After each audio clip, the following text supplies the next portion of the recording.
안녕하세요. 한류의 신과 해외 반응을 소개하는 한류클래스TV입니다. 오늘은 일본의 뉴스, 정치, 스포츠, 일본 관련 콘텐츠를 다루는 약 400만 구독자를 보유한 유튜브 채널 피봇에 올라온 K-드라마 관련 영상에 달린 일본 네티즌 반응을 살펴보겠습니다.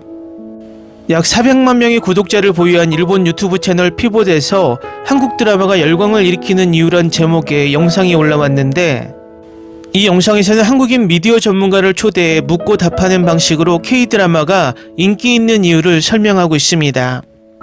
K-드라마가 인기 있는 이유를 압도적인 로맨스의 다양성, 작가 중심의 제작 체제, 기획 단계부터 글로벌 의식, 치열한 국내 경쟁의 기반, 일본 시청자와 한국 시청자의 차이점, 신인 작가와 감독의 지속적인 등장으로 설명하고 있습니다.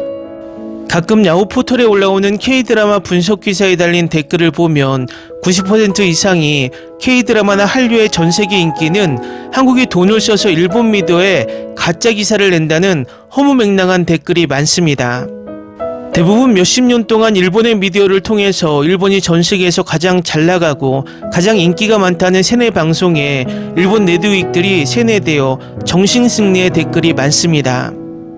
가장 많이 알려진 예로 일본 택시의 문이 자동으로 열리는 모습을 보고 감탄하는 외국인들의 모습입니다. 이 영상은 방송국에서 외국인들을 동원해서 연출한 것으로 알려져 있습니다. 이런 식으로 일본은 장기간 방송 매체를 통해서 전 세계적으로 일본이 엄청난 찬사를 받는 나라라고 국민들을 세뇌시키다 보니 진짜 일본이 최고라고 믿는 국민들이 대다수입니다.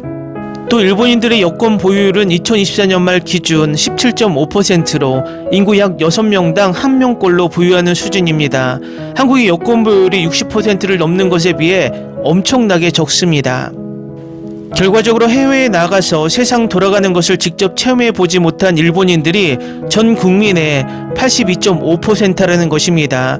결국 전 세계 정보를 일본 매체에서만 얻기 때문에 정보의 편향이 큽니다. 그래서 한류가 전 세계에서 유행을 하고 K-드라마가 일본 내에서 인기를 끈다는 것 자체를 부정하는 사람들이 꽤 많습니다. 이 유튜브 피봇에 올라온 영상 한국 드라마가 열광을 일으키는 이유란 영상에 달린 댓글도 중간중간 그런 일본 댓글이 있습니다. 다음은 이 영상에 달린 일본 네티즌 반응입니다. 보면 알겠지만 일본의 지금의 드라마와는 작은 면, 배우 레벨, 각본 레벨, 모든 것이 매우 큰 차이로 비교하는 것조차 부끄럽다. 어떻게 일본이 30년 멈추고 있었는지를 통감합니다. 일본은 자니스 배우를 너무 많이 사용했습니다. 우선 경쟁 원리가 기능하고 있어 결과 전체의 레벨업으로 연결되어 있는 것이 크다고 생각합니다. 백상예술대상, 청룡영화상, 대종상 영화제와 메이저상만으로도 3개가 있으며 각각 작품, 각본, 배우 등 각 부문에서 매년 그 해의 훌륭한 작품이 선택된다. 한국 드라마는 개인적으로는 로맨스계에는 패턴 하나, 톤 데모 설정이 많기 때문에 그다지 좋아하지 않습니다. 그것보다 휴머니즘이나 르와르를 그리게 되면 아마 서양 영화보다 양작이 많다고 생각합니다.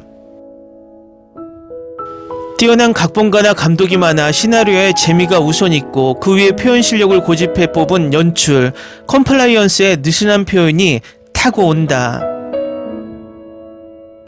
게다가 배우들이 제대로 대학의 연극, 영상 전문학과를 거치고 있는 것도 크다고 생각한다. 일본도 마찬가지로 탤런트 배우는 있고 나쁘지는 않지만 대학에서 기본을 제대로 배운 분의 연기는 아마추어 눈에도 알 수 있습니다. 자주 말할 수 있듯이 예산이 윤택하다는 것, 드라마에서도 영화 수준의 높은 예산이 투자된다고 들었습니다. 그리고 세세하지만 의외로 재밌는 점으로 드라마 중에 광고가 들어가지 않는다. 대신 드라마 중에 스폰서의 상품이 자연스럽게 사용되고 있어 간접 광고 효과를 올리면서 스토리에 방해를 하지 않는다고 하는 방법도 현명하다고 생각한다. 각본이라기보다는 영상이 아름답다. 한국 드라마는 영상의 품질이 높기 때문에 한국 드라마는 볼 수 있지만 일본의 지상파 드라마는 저비용, 우선 그것만으로 볼 생각이 없어집니다. 요즘 넷플릭스라든지 열심히 해주고 있기 때문에 그것으로 만족하지만 한류보다 오래된 일본 드라마, 미국 드라마가 압도적으로 재미있지만 어디에서 다른 평행 세계에서 유행하고 있다는 거지. 개인적으로는 최신 한 대의 각본이 한층 재밌게 된 것은 원작이 되는 웹만화나 웹소설의 층이 두꺼워져 있기 때문이라고 생각합니다. 한국에서는 세로 스크롤형의 웹만화나 소설이 일찍 유행하고 있어 넷상에서 수많은 작품이 태어나고 있습니다. 거기에서 인기작이 된 것이 드라마의 원작이 되는 흐름이 완성되고 있어 이태원 클라스도 같은 패턴, 그래서 좀비물 같은 서스펜스 등 다루는 장르도 다양화했고 스토리도 보다 교묘해지고 옛날에 비해 각본의 매력이 늘어나고 있지 않을까 생각합니다. 하지만 원작이라고 하면 일본의 만화도 재미있는 것이 매년 태어날 것입니다만 아무래도 영화와 드라마화하면 장점이 반감하기 때문에 제작 능력의 차이일까요? 일본의 드라마계는 원래 돈을 벌자고 생각해서 만들어지지 않는다. 좋은 시나리오를 가지는 것은 어느 쪽인가 하면 게임 방면에 있다. 한국은 드라마 각본에 대한 투자도 굉장할 것이다. 일본은 재능이 먼저 만화 애니메이션, 이어서 영화 소설로 이어져 드라마에는 지금 거의 이어지지 않는다. 레전드 각본가 쿠라모토 사토시도 자기 작품을 위해 드라마를 선택하지 않을 것입니다. 한국 드라마는 주연과 악역이 분명히 구분되고 알기 쉽다. 그렇지 않아? 내 주변에서 한국 드라마를 보고 있다고 말하는 사람은 없는데 왜 이게 화제라고 말하지? 한국 드라마 귀멸의 칼날에 비하면 중국 시대극, 한국 시대극을 좋아한다. 일본 드라마는 레벨이 너무 낮다. 별로 보지 않지만 일본의 드라마는 의상, 무대, 배우가 정말 저렴하다. 한국은 재능이 우선 영화 드라마에 흐른다. 그만큼 만화 애니메이션에는 흐르지 않고 그래서 한국은 거기까지 성장하지 않는다. 댓글 반응 잘 보셨나요? 대부분 일본의 귀멸의 칼날처럼 일본 애니가 전 세계에 엄청난 인기가 있다고 말하는 일본인들이 많습니다. 또 일부 한국인들도 그렇게 착각하는 부류도 많습니다.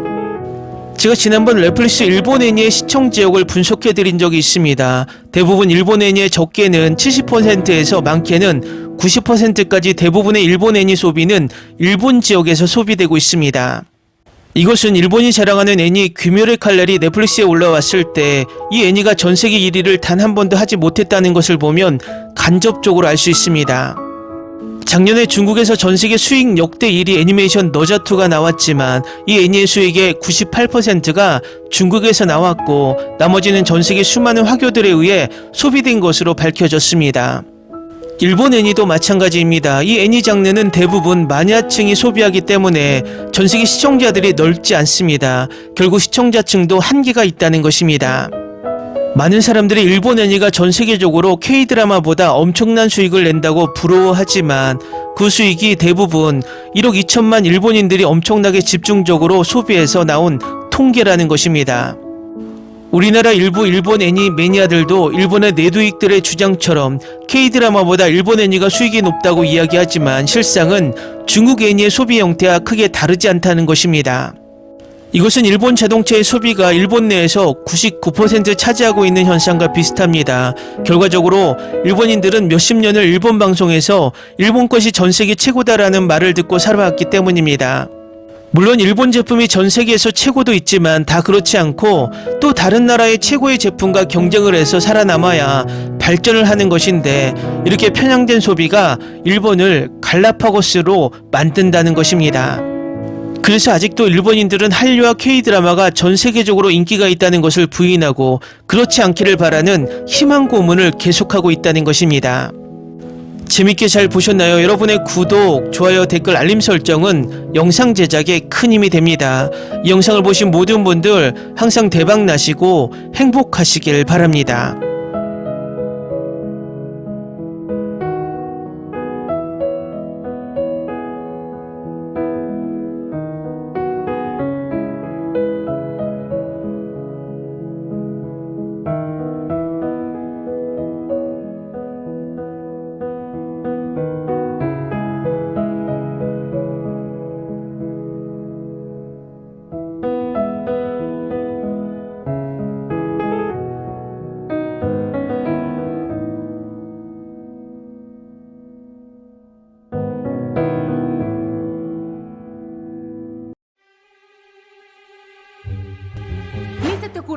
Olvida el ganso y los tomates. No hables de las ballenas. No es un acuario. No actúes como tonta. Sé que eras una genio. ¿Sí? No vayas a presumir, a la gente no le gusta eso. Y no digas cosas sin sentido. Y bueno, ¿terminamos? Hasta pronto. Abogada, tengo mucha curiosidad por conocerla.